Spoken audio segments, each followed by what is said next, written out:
मैं ये मानता हूं कि यदि मैं ब्लाइंड पैदा नहीं हुआ होता और मुझे अच्छी guidance Dehradun school for the blind में नहीं मिली होती तो मेरा एक स्टेटस या तो बेगर का होता या म्यूजिक में थोड़ा बहुत काम चलाने वाले गिटार सितार वायलिन बांसुरी बजाने वाले काम चलाऊ का होता, या मैं कुर्सियां बुन रहा होता या मोमबत्तियां बना रहा होता।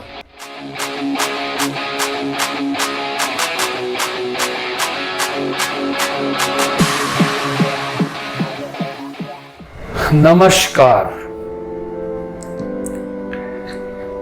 It is not the facility but difficulty, not the ease but effort that makes a person.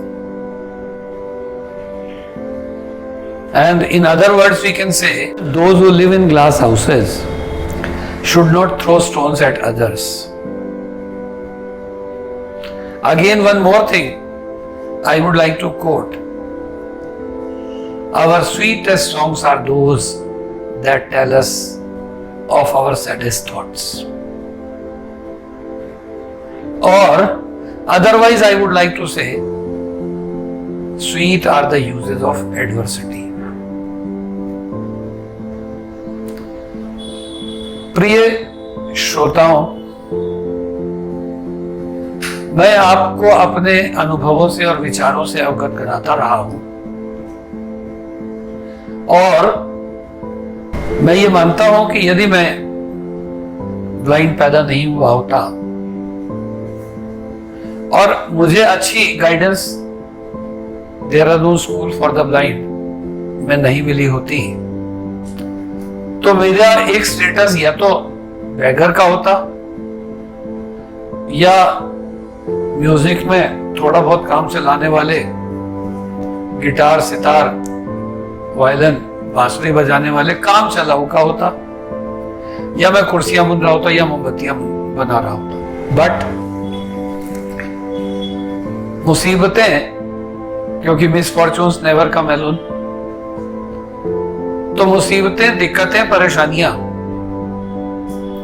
या जितनी कोटेशंस के माध्यम से मैं आपको कह चुका हूं, मैं ये कहूंगा कि wherever there is difficulty, the person who has to meet it must come out for better or worse. Encounter with it will train one's skill and disciplines one's mind. तो सचमुच हाँ, ये जरूर है कि गाइडेंस अच्छी होनी चाहिए।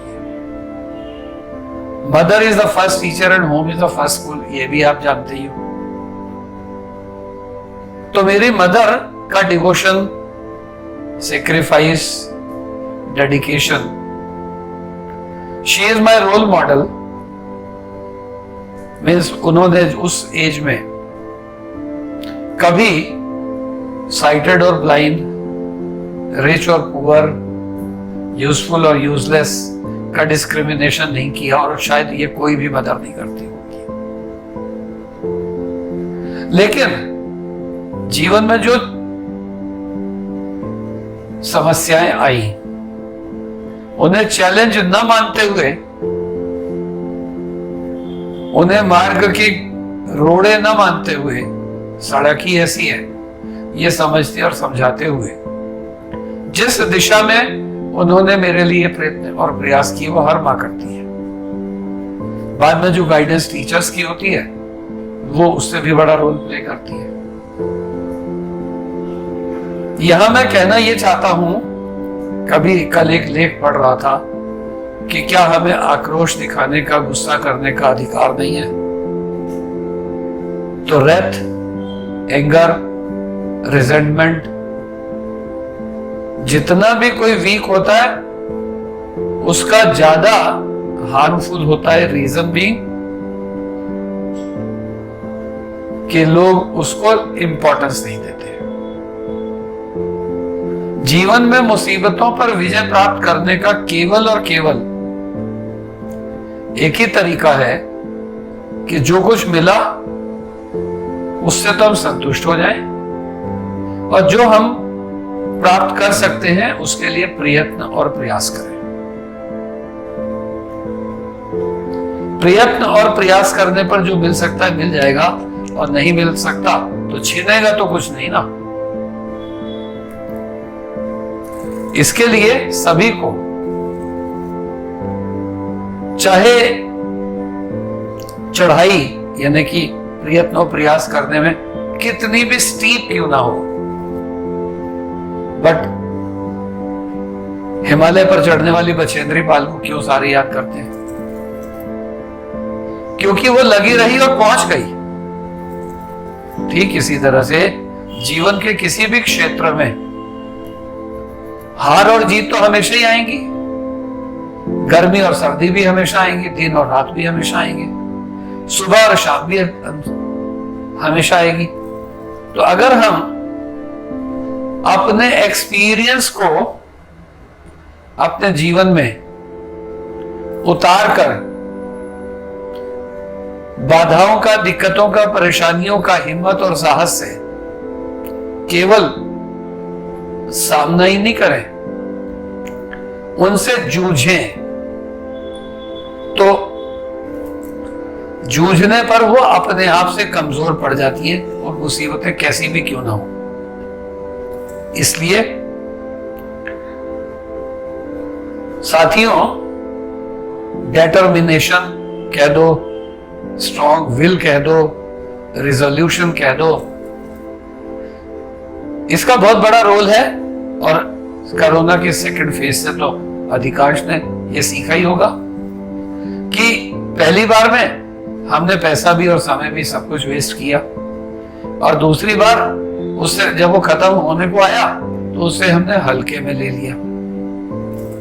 लेकिन अगर हम को पहला फेज कोरोना का सिखा गया होता, बोल्ड बना गया होता, हमारी नेग्लिजेंस ओवरकम हुई होती, तो सेकंड फेज नहीं आता। निश्चित रूप से थर्ड, फोर्थ, फिफ्थ जैसा राहुल कहते हैं आ सकता है, लेकिन कई ऐसे लोग, राहुल जैसे कई लोग जिन्होंने पता नहीं वैक्सीन लगाई कि नहीं लगाई, और लगाई तो दूसरों को प्रेरित क्यों नहीं किया, और नहीं लगाई तो रिस्क क्यों ले रहे। तो जो कुछ भी अजेय दिक्कतें और परेशानियां हैं, उन सब पर विजय प्राप्त करने का वैसा ही एक आनंद होता है जैसे कि कोई मैदान से, हरिद्वार से चले और माउंट एवरेस्ट तक, हिमालय की सर्वोच्च चोटी तक पहुंच जाए। घरों में लोगों ने कल योग किया हो या ना किया हो, लेकिन 16,000, 18,000 की हाइट पर सैनिक बंधु तो कर रहे थे ना। उसमें भी अगर हम पॉलिटिक्स लगाएं तो अच्छा नहीं है। बिसाइड्स दैट, पद के लिए, सत्ता के लिए, शासन के लिए किसी को बुरा कहना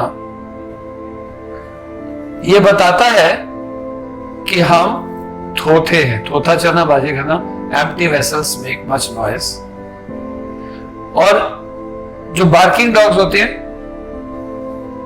वो the barking dogs seldom bite. इसलिए चाहे हम सत्ता पक्ष में हो या विपक्ष में हो, हमें अपनी नीतियों का, अपने कर्म का पिछला और अगला लेखा जोखा आशाओं के साथ देना चाहिए, तभी देश में आई किसी भी आपत्ति और विपत्ति पर विजय प्राप्त की जा सकेगी। हमें ओपन हार्टेड होना है।